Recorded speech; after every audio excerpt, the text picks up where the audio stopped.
E se a chave para ter calma, bem no meio do caos do dia a dia, estivesse escondida, sabe onde? Nas anotações pessoais de um imperador romano de quase 2000 anos atrás. É exatamente essa sabedoria antiga que a gente vai desvendar agora.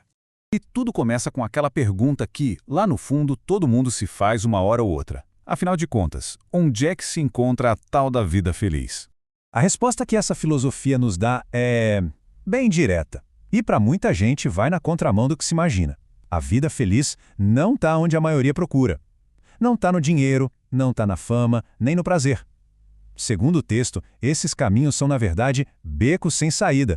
Então, peraí, se esses não são os caminhos, qual é a direção certa? Bom, o primeiro passo é uma mudança radical de perspectiva. Em vez de ficar tentando controlar o mundo lá fora, a gente precisa primeiro aceitar o que está fora do nosso controle.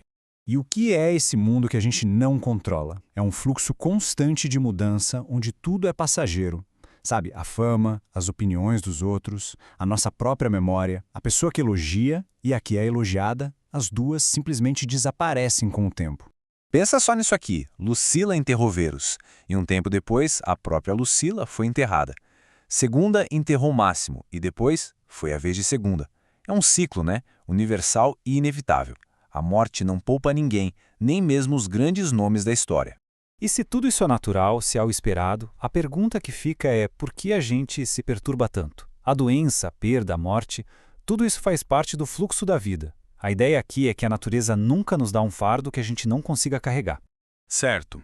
Se não podemos controlar o que acontece lá fora, onde que está o nosso poder?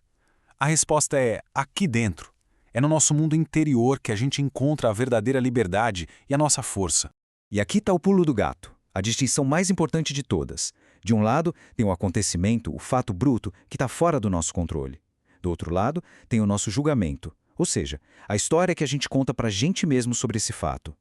O segredo da paz interior é entender que o nosso poder está inteiramente na nossa interpretação. E aqui vem a confirmação. O sofrimento não vem do evento em si, mas da nossa opinião sobre ele. Uma demissão, por exemplo, não é inerentemente ruim. É o nosso julgamento que transforma isso numa catástrofe. E o mais importante de tudo, esse julgamento depende de nós. A gente pode mudar ele. Isso nos coloca numa posição de poder e de responsabilidade imensos.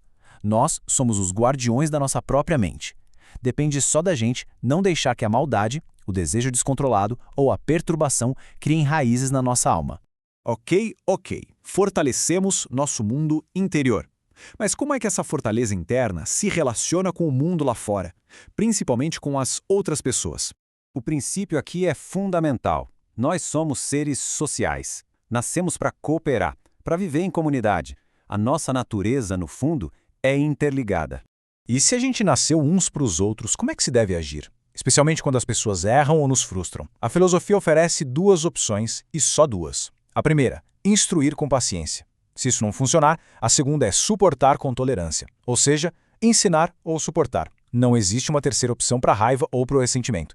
Todos esses conceitos, aceitar o que é externo, dominar o que é interno e agir para o bem comum, tudo isso nos leva a uma metáfora central e muito poderosa sobre a resiliência humana.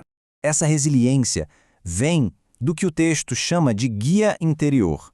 O que é isso? É a nossa capacidade de raciocinar, a nossa razão.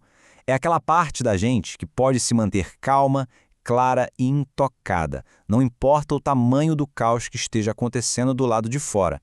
É exatamente por isso que a inteligência, quando está livre das paixões descontroladas, é descrita como uma fortaleza.